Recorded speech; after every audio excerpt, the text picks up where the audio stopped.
Hello guys, welcome to Tutorly. So in today's video, I'm going to show you exactly how to delete a section in Wix. This is useful when you're cleaning up an existing page, removing outdated content, or simplifying your website layout. If you're editing your Wix website and want to remove a section you no longer need, the good news is that it's a very quick process once you know where to look. In this walkthrough, I'll show you exactly how to do it using the Layers panel, which is one of the easiest ways to manage the different parts of your page.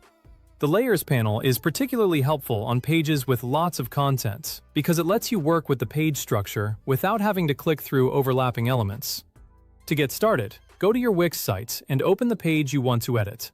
Make sure you're inside the Wix editor so you can see the layout of your website and all the editing tools around it. If you have several sections on the page, using the Layers tool can be especially helpful because it gives you a clearer view of everything that's currently on the page. This can save time when sections have similar designs, or when it isn't immediately obvious where one section ends and another begins. Once you're in the editor, look toward the bottom left corner of the screen. You'll see a group of icons there. Find the Layers icon and click on it. This will open the Layers panel, where Wix displays the structure of your page.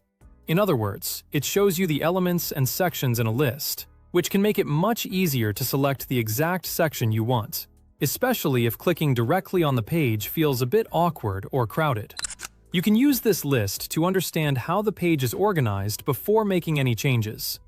After the Layers panel opens, locate the section you'd like to delete. Take a moment here to make sure you've selected the correct one, since deleting the wrong section could remove content you still want to keep. The panel usually makes it easier to identify each section, compared to selecting it visually on the page. If two sections look similar, you may want to click each one first and confirm which area is highlighted in the editor before deleting anything. When you find the section you want to remove, click the three-dot icon next to that section. This will open a small menu with additional options.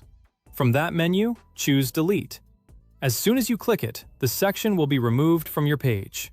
If you're restructuring a page, this is a fast way to remove entire blocks of content without deleting individual elements one by one. That's all it takes to delete a section in Wix. If you're making several changes to your site, it's a good idea to review the page afterward to make sure the layout still looks the way you want. Removing a section can sometimes affect the spacing between the remaining parts of the page, so a quick check can help you keep everything clean and polished. It's also worth checking both the desktop and mobile versions of the page afterward, since removing a larger section may change how the remaining content flows on different screen sizes. And that's how to delete a section in Wix quickly and easily. Once you've confirmed that the rest of the page still looks correct, you can continue editing or publish your changes when you're ready.